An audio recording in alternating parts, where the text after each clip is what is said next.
योगी आत्मा को व्यास भाष्य के अनुसार योगियों का आत्म तत्व सच्चिदानंद है, लेकिन सांख्यों का आत्म तत्व सच्चित है, आनंद स्वरूप नहीं। आनंद स्वरूप होगा तो क्या हानि होगी? आत्मदेव अगर स्वयं आनंद स्वरूप हो जाएगा पंचदशी, तो आनंद का भोक्ता नहीं होगा, तो आनंद का होना ही व्यर्थ गया। मिश्री को कहें कि मिश्री का स्वाद कैसा है, संभव नहीं ना बता दे। आत्मा चेतन होने पर भी अगर आनंद स्वरूप है तो स्वयं ही भोक्ता, स्वयं ही भोग्य, कर्मकर्तृ विरोध की प्रसक्ति होगी। आनंद को भोग्य बनाने के व्यामोह में सांख्यवादियों ने आत्मा को सच्चित मानकर भी आनंद स्वरूप नहीं माना। पंचदशी काटने का क्यों जी, आनंद ही मान लेते तो क्या हानि होती? तो फिर आनंद तो चाहिए ना जीव को। अगर स्वयं आनंद स्वरूप है तो आनंद का भोक्ता नहीं हो सकता, इसलिए हम आनंद नहीं मान सकते। पंचदशी कार ने कहा कि आपकी बुद्धि सही सलामत है क्या?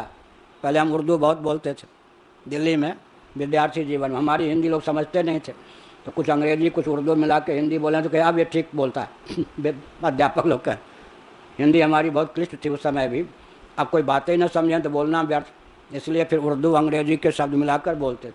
जब हम बाबा हो गए तो हमने उर्दू शब्द का प्रयोग अंग्रेजी का प्रायः बंद कर दिया। उर्दू का बंद ही कर दिया, अंग्रेजी का भी जहाँ तक बनता है उपयोग नहीं करते। तो हमने क्या कहा? हमने यह कहा कि पुरुष के ज्ञान से, विवेक से क्या होगा? मोक्ष हो जाएगा। तो सांख्यवादियों ने कहा कि अगर आत्मा को आनंद स्वरूप मान लेंगे तो आनंद का भोक्ता कौन होगा? पंचदशी कार का बुद्धि आपकी सही सलामत है। आनंद का जब आत्म तत्व भोक्ता बन जाएगा तो आनंद दुख सिद्ध होगा या सुख? दुख सिद्ध होगा या नहीं? साधो आवे जाए सो माया, अयोग के गर्भ से संयोग, आनंद का संयोग टपकेगा वियोग रूप गर्त में जाके समा जाएगा। कहाँ लिखा है? मात्रा स्पर्शास्तु कौन्तेय या शीतोष्ण सुख दुखदाह आगमापायिनो नित्यास्ताम शिक्षस्व भारत। वियोगे दोषदर्शी या संयोगम स विसर्जयेत असंगे संगमो नास्ति दुखम भूमि वियोगजम। महाभारत, ये भी महाभारत का ही है, गीता का है तो वो गीता से अतिरिक्त महाभारत। तो इसका मतलब जब आनंद के हम भोक्ता बनेंगे तो आनंद का संयोग होगा, जिसका संयोग होता है उसका वियोग होगा ही। वियोग होगा तो आनंद ही रुला जाएगा। शत्रु और मित्र दोनों हंसाते हैं, दोनों रुलाते हैं, दोनों में अंतर क्या है? सज्जन और दुर्जन, तुलसीदास जी ने बहुत अच्छा कहा, मिलत एक दारुण दुख दही, बिछड़त एक प्राण हर ले ही। दुष्ट जब मिलता है तो दुख देता है, भग जाता है, सामने से चला जाता है, सुख पिंड कटा, दुष्ट था। और सज्जन जब मिलते हैं तब सुख देते हैं, जब योग होता है तो रुलाते हैं। क्या अंतर है? आगे पीछे का अंतर है। तो जैसे हो गए सज्जन वैसे हो गए दुर्जन। फिर तुलसीदास जी ने कहा कृष्ण पक्ष की चतुर्दशी तिथि तक, शुक्ल पक्ष की चतुर्दशी तिथि तक लीजिए, दोनों में समान प्रकाश है नहीं है चंद्रमा का, एक में आगे एक में पीछे, अंतर इतना ही आया नहीं, केवल अमावस्या और पूर्णिमा को लेकर भेद है ना। परिणाम को, पूर्णिमा को लेकर पूरे प्रकाश ही प्रकाश, और अमावस्या को लेकर अंधकार ही अंधकार। लेकिन चतुर्दशी तिथि तक लेकर क्या अंतर हुआ? एक में चंद्रमा का दर्शन पहले होता है, एक में बाद में होता है, बस यही है। और प्रकाश में तो सम प्रकाश दुपाख, तुलसीदास जी ने कहा।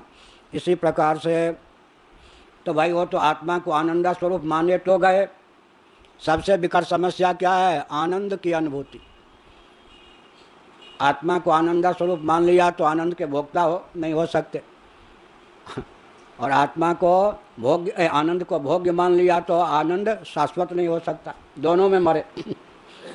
तो फिर क्या होना चाहिए? आत्मा को आनंद स्वरूप ही मानना चाहिए, पर प्रेमास्पद होने के कारण। नवारे सर्वस्य कामाय सर्वम प्रियम भवति, आत्मनस्तु कामाय सर्वम प्रियम भवति। तो फिर आनंद की अनुभूति कैसे होगी?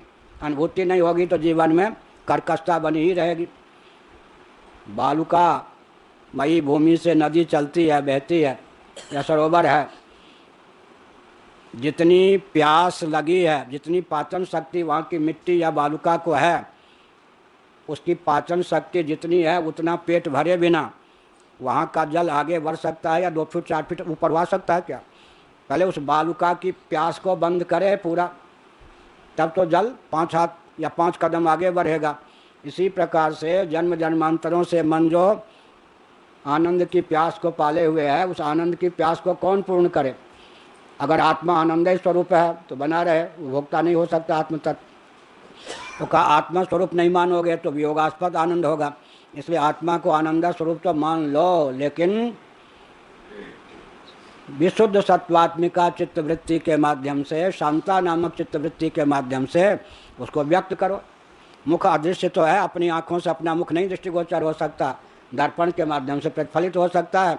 अब क्या हुआ, यावत जीवन, जब तक जीवन है, क्या विशुद्ध सत्वात्मिका जो वृत्ति, शांता नामक वृत्ति है, या आनंदमयी वृत्ति है, आनंदमय पुरुष होता है तो आनंदमयी जो वृत्ति है वो क्या है, वो आनंदमयी जो वृत्ति है आनंद स्वरूप आत्मा को प्रकट करती रहेगी, तो हम औपाधिक धरातल पर आनंद के भोक्ता भी हो गए, तत्वतः आनंद स्वरूप भी हो गए।